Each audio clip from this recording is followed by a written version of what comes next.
Dark horse इस देश में सबसे ज़्यादा बिकने वाली किताबों में से है। और हिंदी में तो पिछले, मैं अभी भी कह रहा हूँ ऑन कैमरा, बहुत जिम्मेदारी से कह रहा हूँ कि हिंदी में 20-30 साल में इससे ज़्यादा किताब कोई नहीं बिकी है। किताब जो है बरगद का पेड़ होता है, 10 पीढ़ी देखता है, सब उस पर झूला झूलता है। हम पॉलिटिकली ही एक्टिव हैं, इसलिए लेखक हैं, हम केवल राजनीति सोचते हैं। मेरा पूरा किताब पॉलिटिक्स है, मेरा पूरा कविता पॉलिटिक्स है। हम बोल रहे हैं कि बालू बचाओ, पॉलिटिक्स नहीं है। हाईवे बिछाओ, खेत खत्म कर दो, हम कहते हैं सरसों खेत बचा लो। हम पॉलिटिक्स कर रहे हैं, उस पॉलिटिक्स के खिलाफ मेरा पॉलिटिक्स है। जीवन का हर चीज कौन तय करेगा लोकतंत्र में? पॉलिटिक्स। और आपको पॉलिटिक्स नहीं करने बताया जा रहा है। पॉलिटिक्स का परिधि इतना छोटा कर दिया नेता वालों कि चुनाव लड़ना आपको पॉलिटिक्स समझ में आता है। ये पॉलिटिक्स है कि बिहार में अगर आपको इंफ्रास्ट्रक्चर होता तो आप दिल्ली में जाके रूम भाड़ा नहीं देते। आप अभी नौकरी के लिए निकलिएगा, आपके घर वाले समझाते हैं राजनीति से मतलब मत रखो, आप फार्म भरो और रिजल्ट नहीं आएगा। हम आदर्शवादी बात करेंगे, नहीं हम तो पूरा देश का पहले पॉलिटिक्स बदल लेंगे फिर राजनीति करेंगे। केजरीवाल बोले थे यही बात, नहीं बदले। सीरीज आई थी एस्पिरेंट, अगर इस पे आप नहीं बात करना चाहते हैं तो हम क्यों नहीं बात करेंगे? नहीं, मुझे लगा क्योंकि चोरी हुआ भी ना करेंगे। अगर वो अश्लील नहीं है, अगर वो घातक नहीं है, समाज के लिए नुकसानदेह नहीं है और मेरी परंपरा से हमको मिला है तो उसको हम सेलिब्रेट करेंगे। इंटरव्यू लेने भी गमछा लगा के आए हैं, यही मैं कर रहा हूँ और कुछ नहीं। अंबानी का बेटा तो कमाल कर ही नहीं सकता है, उसला कमाले में पैदा हुआ। इस देश में जो भी प्रतिभा आपको दिख रही है, जो कमाल कर रही है, उस सब की पृष्ठभूमि गांव देहात छोटे शहरों की। पुरस्कार ने मुझे ये बताया कि मैं गंभीरता के साथ इसी को अपना क्षेत्र बनाऊं और आगे लिखना शुरू करूं। मैंने एक किताब लिखा जिस पे मुझे पुरस्कार मिल गया। बहुत लोग लिखते हैं उनको नहीं मिलता है, मैं इसको बस एक संयोग मानता हूँ। वो अलग तरह से माथा धुन रहे हैं कि वही लिख रहा था ठीक ही बर्बाद हो रहा था, इस बार तो साहित्य लगता है लिख दिया गया। तो अलग अलग प्रतिक्रियाएं अलग अलग तरह की हैं।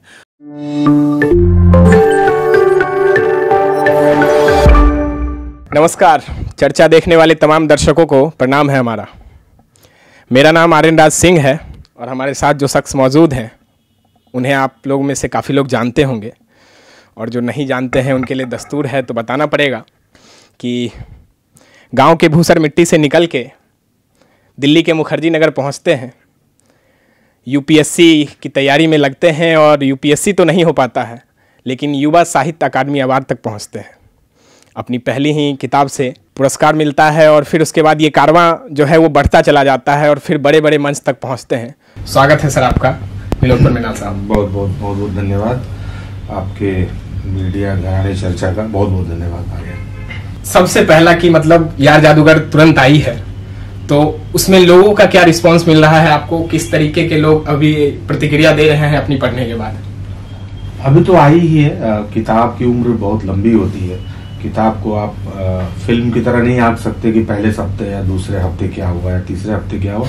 किताब एक लंबी प्रक्रिया है और वो अभी जो शुरुआती टिप्पणी मिल रही है, मिलीजुली मिल रही है, कई लोगों को बहुत अच्छी लग रही है। जो कम उम्र के युवा हैं, जो 20 से 25, जो मेरे डार्क हॉर्स के पाठक थे, उनको थोड़ी उलझन लगेगी कि नीलोत्पल मृणाल क्यों कैंपस से बाहर की दुनिया लिखने लगा। जो ये कह रहे थे कि नए लड़के जो केवल कैंपस और केवल प्रेम कहानी लिख रहे हैं, वो अलग तरह से माथा धुन रहे हैं कि वही लिख रहा था ठीक ही बर्बाद हो रहा था, इस बार तो साहित्य लगता है लिख दिया गया। तो अलग अलग प्रतिक्रियाएं अलग अलग तरह की हैं। लेकिन जो पाठक है, जो असल में जो डार्क हॉर्स से बना, मेरे लिए औखड़ से बना, वो पढ़ रहे हैं और वो अपनी प्रतिक्रियाएं दे रहे हैं, जो कि मुझे उत्साहित भी कर रही हैं, प्रोत्साहित कर रही हैं और मुझे हिम्मत देती हैं। चलिए, ये सुन के अच्छा लगा कि मतलब प्रतिक्रियाएं अच्छी आ रही है, क्योंकि हम जहाँ तक आपके सोशल मीडिया से जुड़े हुए हैं, आप तमाम लोगों तक पहुँचते हैं और वहाँ जाकर अपनी किताब पहुँचाएं और आखिरकार लोगों का रिस्पांस मिल रहा है। तो वो मुझे लगता है एक राइटर के लिए ये अच्छी चीज़ होती है कि लोगों का जब रिस्पांस आता है तब पता चलता है कि अच्छा ये मैंने ऐसा लिखा तो अब लोग बता रहे हैं। सर, थोड़ा सा मतलब संक्षिप्त में अपने गाँव से निकले और मुखर्जी नगर पहुँचे और वो कारवां साहित्य युवा अकादमी अवार्ड तक कैसे पहुंच गया? इतने सा है यात्रा, जितना आप बोले। गांव से निकले, लिखने लगे, मुखर्जी नगर पहुंची, यही सब करता है। मैंने कुछ नया नहीं किया। मैंने एक किताब लिखा जिस पे मुझे पुरस्कार मिल गया। बहुत लोग लिखते हैं उनको नहीं मिलता है, मैं इसको बस एक संयोग मानता हूँ। हाँ, मिलने के बाद लोग क्या करते हैं, मैंने क्या किया, इन दोनों का बस इतना सा अंतर है कि जब मुझे मिल गया पहली किताब पर पुरस्कार, तब मैंने तय किया कि मुझे गंभीरता से लेखन को लेना चाहिए। दुनिया को लग सकता है तुक्का हो सकता है, जिसे पहले भी मिलता रहा उसके लिए वो तुक्का हो सकता है, उसके लिए वो सौभाग्य भी हो सकता है, उसके लिए वो सेलिब्रेशन भी हो सकता है। मेरे लिए हो गया कि अब मुझको तय करना है कि मैं लेखक हूँ तो मैं इसको कंटिन्यू करूँ, आगे बढ़ाऊँ। तो वो मेरे लिए बस इतना रहा कि उस पुरस्कार ने मुझे ये बताया कि मैं गंभीरता के साथ इसी को अपना क्षेत्र बनाऊँ और आगे लिखना शुरू करूँ। तो मैंने दूसरा उपन्यास 400 पेज का लिख दिया अवघड़, और 4 साल लिया।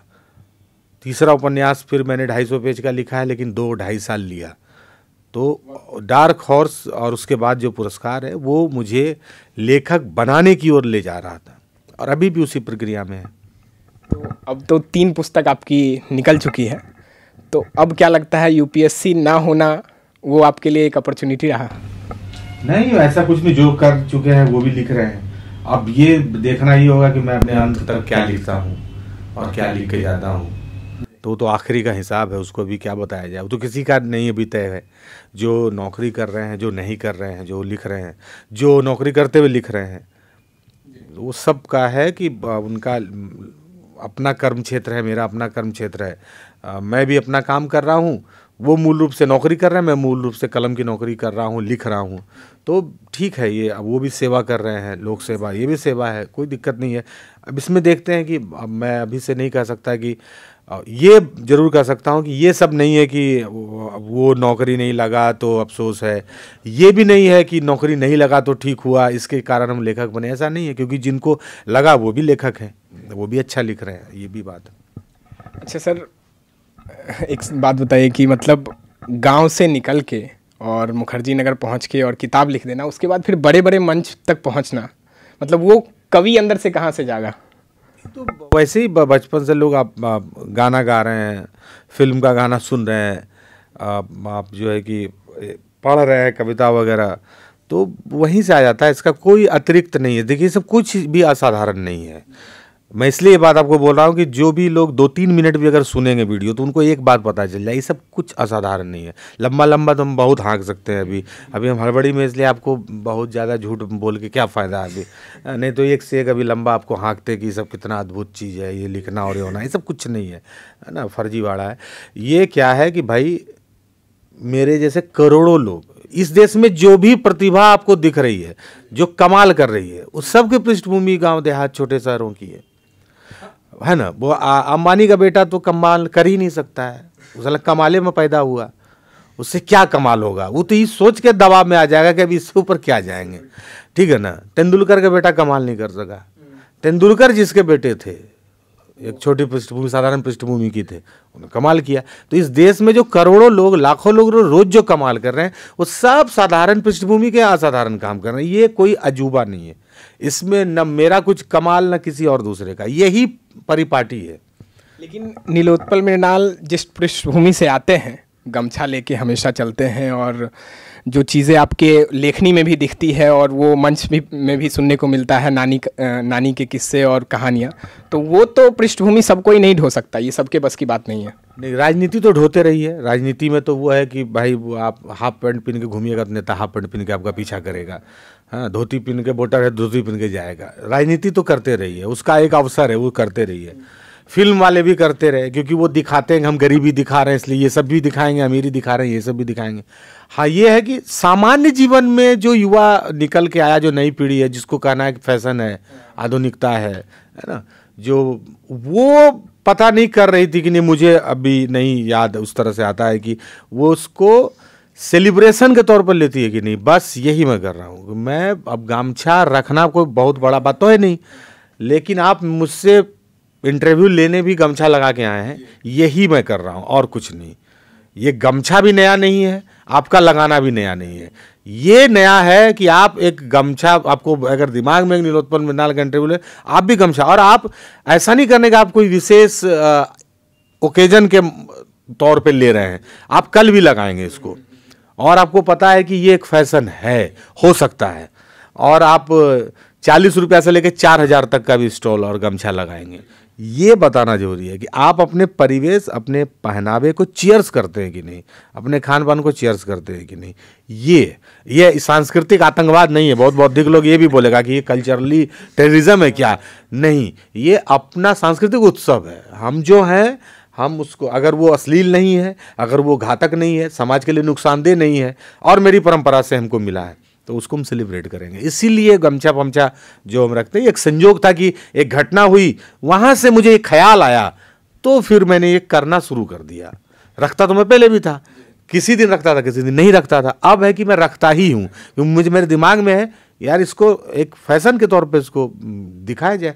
5 लोग ही अगर मुझे जानते हैं तो 5 लोग तक ही पहुँचाएंगे तो ठीक है। बाकी ये खेत खलिहान देश दुनिया में रोज उड़ रहा है गमछा, ये कोई नया बात नहीं है। नए लड़कों के, नए लड़कियों के साथ, नई पीढ़ी के साथ ये अगर फैशन के रूप में जाए, ये हम लोग अलग है, तो इसलिए बड़े मंच पर भी रखते हैं, कहीं भी जाते हैं। जाहिर सी बात है वो सर नई पीढ़ी तक पहुंची है उसका परिणाम यहाँ देखने को मिल रहा है। सर वो गमछा वाला किस्सा क्या उसके बाद दोबारा दोहराया गया? मैं वो नहीं पूछ रहा कि वो कैसे हुआ, मतलब क्या वो किस्सा दोबारा कभी दोहराया गया? नहीं, वो मैं तो कह रहा हूँ वो संयोग था, उसके दिमाग में पता नहीं क्या फितूर घुसा था, उस सोचा ऐसे कैसे, हम तो ये भी कर रहे हैं। तो यही है, अगर कहीं होगा तो फिर होगा जो होना है, अभी तो हुआ नहीं है फिर ऐसा नहीं। अच्छा सर, इन दिनों लॉकडाउन के दिन में एक सीरीज आई थी एस्पिरेंट, अगर इस पे आप नहीं बात करना चाहते हैं तो हम क्यों नहीं बात करेंगे नहीं, मुझे लगा क्योंकि चोरी हुआ भी ना करेंगे, क्योंकि वो एस्पिरेंट जैसे ऐसा होता है देश में कि FIR की लिखे वो कहाँ जेबो FIR लिखे बे थाना पुलिस करबो तो बड़ा दिक्कत हो जाए, तो चोरी होगी छोड़ दो, ये होता है। लेकिन हम बात करते हैं इसमें बिल्कुल। तो सर वो जो सीरीज आई और आपके फेसबुक पे भी काफ़ी लोगों ने उस पर कमेंट किया कि कॉपी है, तो अब उस पर क्या आपकी प्रतिक्रिया रही थी? मतलब वो क्रिएटिव चीज़ों के मामले में यही होता है कि पहली प्रतिक्रिया और निर्णय और समाधान सब जनता देती है, पाठक, श्रोता, दर्शक देते हैं, ये होता है ना। लेकिन ये मसला ये भी है कि भाई कॉपीराइट इशू तो होना ही चाहिए, कि अगर आपको लगता है कि आपकी कहानी से प्रेरित है तो आप जाते हैं कानूनी शरण में। मैं भी गया हूँ, वो प्रक्रिया चलेगी, वो कब तक चलेगी, कहाँ से चलेगी, उसको तो आप भी समझते हैं कि उसको क्या बताना कैमरे पर और उसको वो बनाना। लेकिन ऐसा हुआ और लोगों ने भी कहा, केवल मेरा दावा अगर हो जाए तो उसको खारिज कर दीजिए। जो पढ़े हैं किताब और जो देखे हैं उनको भी लगता है तो ठीक है। और क्रिएटिव झपटमारी ऐसे नहीं होता जैसे पर्स से पैसा निकाल लिया गया, हमारा 250 रुपया चोरी हुआ है, ठीक है, ऐसा नहीं होता है। वो ऐसे ही होता है कि कुछ चीज़ें मिलती हैं, कुछ चीज़ें आप ऐड ऑन करते हैं, कुछ चीज़ें आप बदल देते हैं, ऐसे ही होता है। क्रिएटिव चीज़ें तो ऐसी होती हैं। तो वो है, अब वो मुझे दिख गई, मेरे पाठक को दिख गई, तो इसलिए हमने दावा कर दिया। बहुत लोग गाना चुरा के मान लीजिए सीधे उठाता है 2 शब्द, उससे नया गाना लिख देता है, और आप अगर कोर्ट में जाएंगे तो सिद्ध भी नहीं होगा कि कॉपीराइट इशू में आप जीत भी जाएंगे, तो आपको लगेगा कि नहीं हुआ। लेकिन जिसको क्रिएटिव आदमी हो, चोरी जो पकड़ लिया सो पकड़ लिया। तो ये तो ऑडियंस के बीच का खेल है। यहाँ इस अदालत में जो होना है वो साफ है, उस अदालत में जो होना है होगा, अब आगे उसका नहीं पता। इसका कोई मतलब रिस्पांस आया TVF उनकी तरफ से? हाँ, जो कानूनी प्रक्रिया हमने नोटिस दिया, हमने नोटिस दिया, उन्होंने जवाब दिया। जो होता है वो, ये कोई फौजदारी मुकदमा चाकू मारने का तो है नहीं, डकैती का केस है नहीं, रोड रॉबरी केस है नहीं, जिसमें कि वो दोनों तरफ क्रिएटिव आदमी है, और तो उसको उसी तरीके से हम लोग देखते हैं। ये कोई कटुता और इसके लिए कोई मारपीट और झगड़ा वाला वातावरण नहीं है। ये है कि आप, चूंकि हम यहाँ बैठ के ये बात बोल रहे हैं, हम झारखंड और बिहार में बैठ के ये बात अगर बोल रहे हैं, तो हम यहाँ से लिखेंगे, लाखों लोग मेरे पाठक हैं, तो आप मुंबई में बैठ के वो चीज़ अगर अपने क्रिएटिव झपटमारी से या अपने होशियारी से उसको उड़ा लीजिएगा, तो वो नज़र से नहीं बच पाया, क्योंकि उसके लाखों पाठक हैं। डार्क हॉर्स इस देश में सबसे ज़्यादा बिकने वाली किताबों में से है, और हिंदी में तो पिछले, मैं अभी भी कह रहा हूँ ऑन कैमरा, बहुत जिम्मेदारी से कह रहा हूँ कि हिंदी में 20-30 साल में इससे ज़्यादा किताब कोई नहीं बिकी है। तो ठीक है, 2 लाख से ऊपर की संख्या है। पायरेटेड कॉपी बिक रही है, जाके देखिए आप, वो क्या बोलते हैं, फ्लिपकार्ट वगैरह पे 8-8 हज़ार एक सेलर का रिव्यू है। तो 8-8 हज़ार और 5-5 हज़ार का एक सेलर के पास रिव्यू है, और मुझे पता है कि वो पता नहीं वो किताब कहाँ से, क्योंकि मुझे कई शिकायतें कि नकली किताब भी पायरेटेड बिक रही।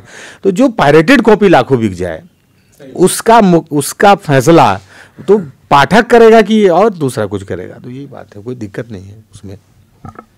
सर बड़े थोड़ा सा नुकसान हुआ कि जो फिल्म बनने वाला था उसका काम रुक गया, तो ये नुकसान मेरा व्यक्तिगत है, इसमें कोई पाठक और दर्शक का कोई नुकसान नहीं है।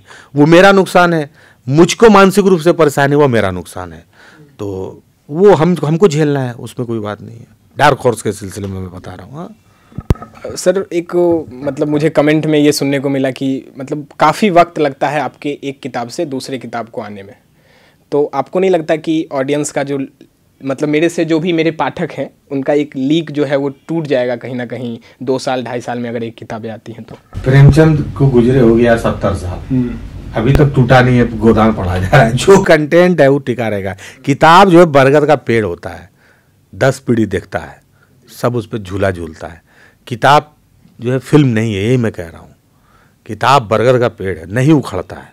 गांव उजड़ जाता है तब भी बरगद बैठ के देखता है कि उजड़ गया, दुनिया बदल गया। तो किताब तो रहती है, ख़त्म सब कुछ हो जाएगा, फिर भी किसी मेज पर एक दिन पीला खाया हुआ पन्ना मिल जाएगा, मट्टी में गोड़ा हुआ मर जाएगा। तो इसमें क्या, कोई हड़बड़ी की बात नहीं है।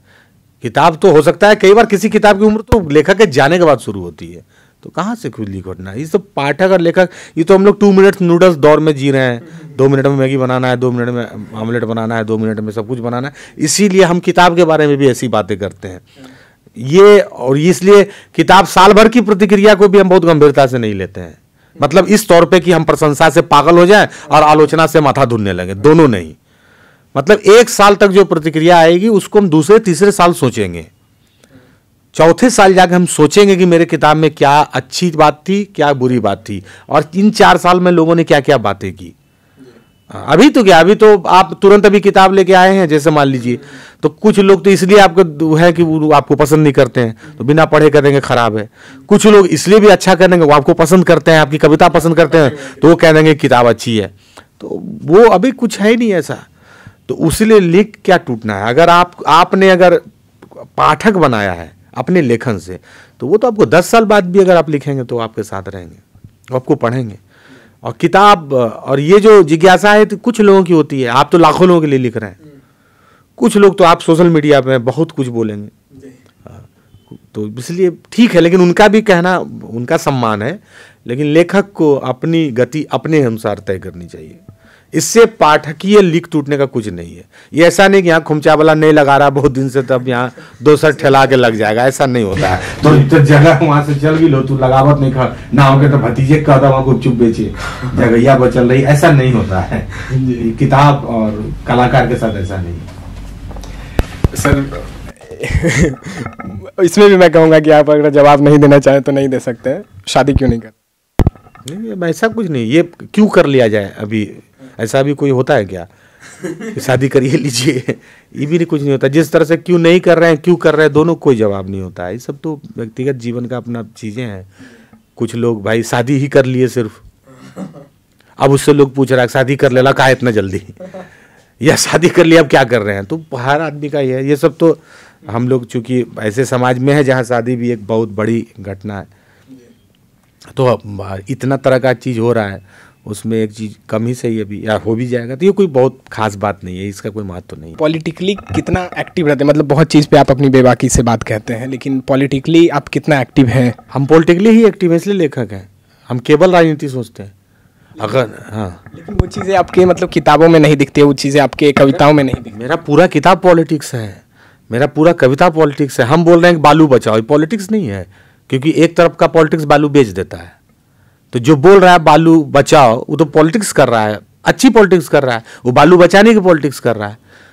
हम कह रहे हैं कि खटिया बचाओ, लालटेन बचाओ, एक आके बोलता है कि सब बड़ो, सब पूंजीपति सब करेगा, फैक्ट्री बिठाओ, हाईवे बिछाओ, खेत खत्म कर दो। हम कहते हैं 100 खेत बचा लो। हम पॉलिटिक्स कर रहे हैं, उस पॉलिटिक्स के खिलाफ मेरा पॉलिटिक्स है। पॉलिटिक्स के बिना आपको नौकरी लगेगा कि नहीं कौन तय करता है? पॉलिटिक्स। आपको शर्ट कितना मिलेगा दुकान में, जीएसटी कौन तय करेगा? पॉलिटिक्स। आप पेट्रोल कितना भरवाइएगा, कितने रुपया का, कौन तय करता है? जीवन का हर चीज कौन तय करेगा लोकतंत्र में? पॉलिटिक्स। और आपको पॉलिटिक्स नहीं करने बताया जा रहा है। आपको 1 मिनट भी पॉलिटिक्स नहीं छोड़ना चाहिए। हम लिख रहे हैं अपने किताब में जात पात पर, तो पॉलिटिक्स नहीं है। हम लिख रहे हैं सामंत के खिलाफ, पॉलिटिक्स नहीं है। एक पॉलिटिक्स जो चल रहा है वो है सत्ता सामंत के पक्ष का, जात पात के पक्ष का। हम अपने किताब में लिख रहे हैं उसके बीर खिलाफ का, पॉलिटिक्स है। हम डार्क हॉर्स में लिख रहे हैं कि नौकरी के लिए तैयारी करने वाला लड़का वहां संघर्ष कितना कर रहा है, ये पॉलिटिक्स है। कि बिहार में अगर आपको इंफ्रास्ट्रक्चर होता तो आप दिल्ली में जाकर रूम भाड़ा नहीं देते, ये पॉलिटिक्स है मेरा। पॉलिटिक्स का परिधि इतना छोटा कर दिया नेता लोग कि चुनाव लड़ना आपको पॉलिटिक्स समझ में आता है। लड़ना पॉलिटिक्स है मुद्दों पर, और लड़ाई का तरीका खाली मुट्ठी बांध के चिल्लाना नहीं होता है या किसी संगठन से आके सड़क पर लड़ाना नहीं होता है।